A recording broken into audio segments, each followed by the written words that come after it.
We're going to have some devils over there. We're going to have some murderers over there. We're going to have some liars over there. And somebody going to say, how did the murderer make it?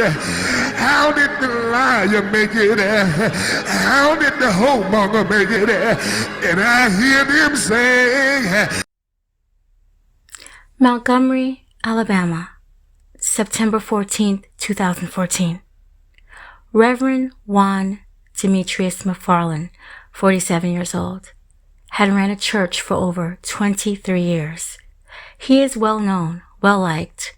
I mean, really well liked. He had walked up to the pulpit that Sunday morning, like he has done many times before. The only difference was he had a confession. His confession would turn lives upside down. It would definitely be the talk of the congregation, the entire city. Montgomery was talking. I mean, the state of Alabama was talking. There was probably even talk about this situation worldwide. Amen. Before I tell you exactly what Reverend Mcfarland divulged to his parishioners, let me take you back just a little. Mcfarland had been married and divorced. He started preaching at the congregation in the 1990s.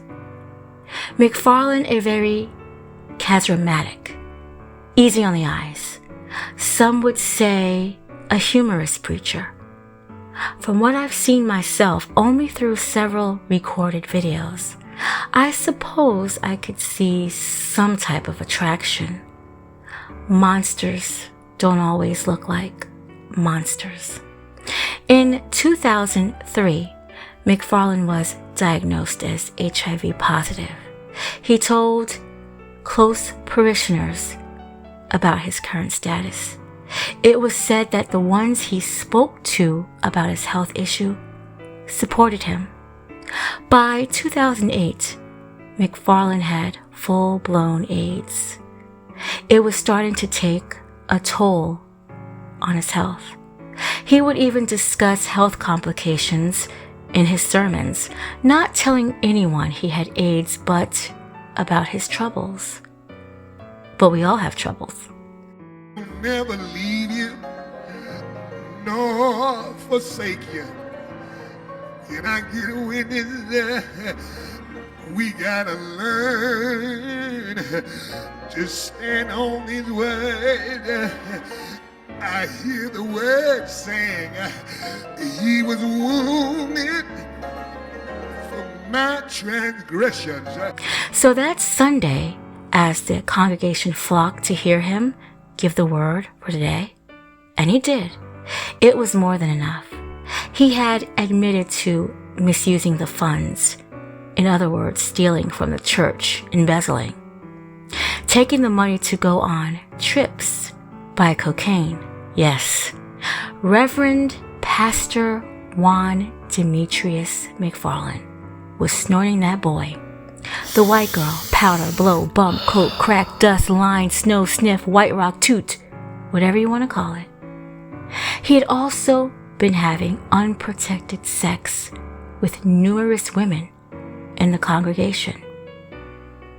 He was some type of Don Juan. He was using Shiloh Baptist Church as his personal playground. I bet you could only hear the heartbeats as he continued to speak. It seems that at first, members of the church were willing to accept him, but every Sunday he had more to say. He was engaging in sexual intercourse in the church with the female parishioners. They felt like now he had crossed the line. The local news was called by the church members. They were in disbelief by the rants of the Reverend. It had been repeated out of his own mouth, and it was real, it was true. Mcfarland himself spoke over the phone during an interview with the local news. it was true. A deacon from the church, a member for 70 years, said that this was the biggest scandal the church had ever seen, had ever heard. Leaders of the church obtained legal counsel. They wanted Mcfarland removed. The women who he had pursued was afraid to even come forward, and now, of course, afraid that they have been infected. This is a quote by one of the church members. We are not looking to hurt him. We just want to get the church back. That's all we want. Reverend Mcfarland didn't understand what was wrong. He really had no clue of why they wanted him removed from the pulpit. Let's see. Stealing money from the church. Buying cocaine with money from the church. Having sex with multiple women inside the church. And not to mention not telling even one of them that you may have infected them, which the women quietly would go to their doctors and get tested for HIV. In Alabama at the time, in 2014, passing an STD is a Class C felony only if the person pursuing the claim has proved an infection. While lawsuits against Mcfarland were being filed. Of course, there was now a divide in the church. Some members wanted him to stay and some wanted him to go, and I mean go far away. It was even said a member on Mcfarland's side said he would shoot anyone who removed the pastor. He would later say that he never said that. A quote from Mcfarland himself, quote, "Sometimes the worst times in our life is when we have a midnight situation, and we are in a midnight situation. When you pray, you got to forgive. You can't go down on your knees hating somebody or wishing something bad will happen to them." End quote. A quote from a female missionary president. Quote, "It's not that we condone what our pastor has done, but we need to have compassion. We are not supposed to assassinate our brothers and sisters. We are not to judge."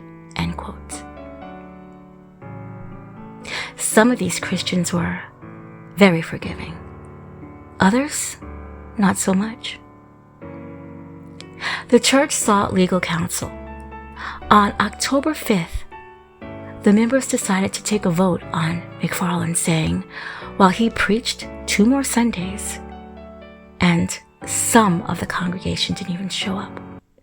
I wonder what it looked like and felt like to the ones that remained. The voting was 80-2. Mcfarland got the boot.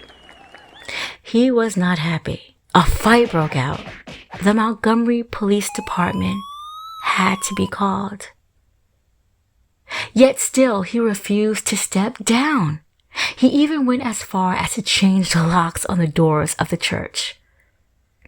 After they insisted that the Mercedes-Benz that belonged to the church be returned. Mcfarland would even sue the church. He wanted to get his job back. He even stated putting a new law that he could not be removed. I mean, at this point, Mcfarland was really full of it. They wanted a judge decision. On October 16, 2014, Judge Charles Price had removed Mcfarland from being a pastor at Shiloh Baptist Church. Mcfarland is also the moderator with the Alabama Middle District Baptist Association, which includes 34 churches. Leaders indicated in 2014 that they had no plans to remove him from his position. No charges were filed and pressed on him for not revealing his status. There aren't any current articles on McFarland. People are wondering, has he passed away? At 53 years old, I'm certain he is somewhere giving his Sunday services. Amen. I was sitting at home by myself and I thought about it. I looked up into the Lord and I said, I'm no good.